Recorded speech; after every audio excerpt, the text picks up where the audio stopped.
To make the mind pure? This is a big question in psychology.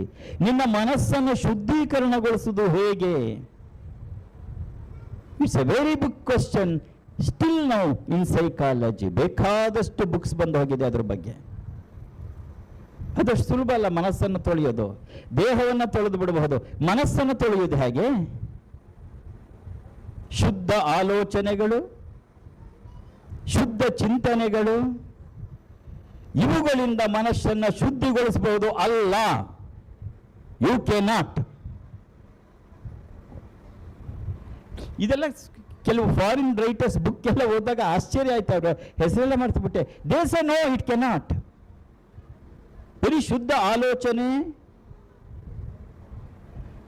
ಶುದ್ಧ ಚಿಂತನೆಗಳಿಂದ ನಿನ್ನ ಮನಸ್ಸನ್ನು ಶುದ್ಧಗೊಳಿಸಬಹುದಾ?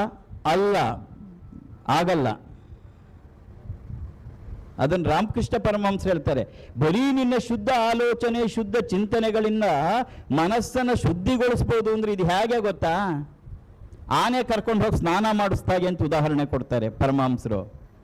ಆನೆನ ಕರ್ಕೊಂಡೋಗಿ ಪಾಪ ನದಿಲಿ ಬಿಟ್ಟು ಅವನು ಚೆನ್ನಾಗಿ ಉಜ್ಜಿ ಅದು ಸೊಂಡ್ಲಲ್ಲಿ ನೀರು ಹಾಕೊಂಡು ಸ್ನಾನ ಮಾಡತ್ತೆ. ಸ್ನಾನ ಆಯ್ತು ಅಂತ ಕರ್ಕೊಂಡ್ಬರ್ತಾನೆ. ದಡಕ್ಕೆ ಬಂದ ತಕ್ಷಣ ಏನು ಮಾಡತ್ತೆ? ಸೊಂಡ್ಲಲ್ಲಿ ಒಂದು ಮೊರಳು ತಗೊಂಡು ತಲೆ ಮೇಲೆ ಎರಚ್ಕತ್ತೆ. ಹಾಗೆ ನಮ್ಮ ಶುದ್ಧ ಆಲೋಚನೆಗಳೆಲ್ಲವ.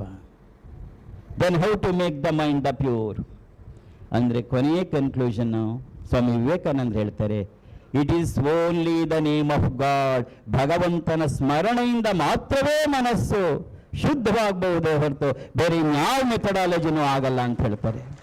That is Swami Vivekananda. He says, ಕೊನೆಗವರು ಸ್ವಾಮಿ ವಿವೇಕಾನಂದ ಅವರು ಶಿವನನ್ನು ಧ್ಯಾನ ಮಾಡ್ತಾ ಇದ್ರು.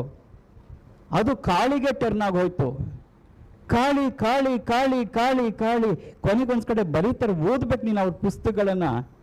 ಏನಾಗ್ಬಿಟ್ಟಿದೆ ನನಗೆ? ಕಾಳಿ ನನ್ನ ಬಿಟ್ಟು ಹೋಗು, ಯಾಕೆ ಹೀಗೆ ನಾನು ಕಾಡ್ಕೊಂಡು ತಿಂತೀಯ ಅಂತಾರೆ. ಕಾಳಿ ಯಾಕೆ ಹೀಗೆ ನನ್ನನ್ನು ಕಾಡ್ಕೊಂಡು ತಿಂತಿದ್ಯಾ, ನನ್ನ ಬಿಟ್ಟು ಹೋಗ್ಬಿಡು.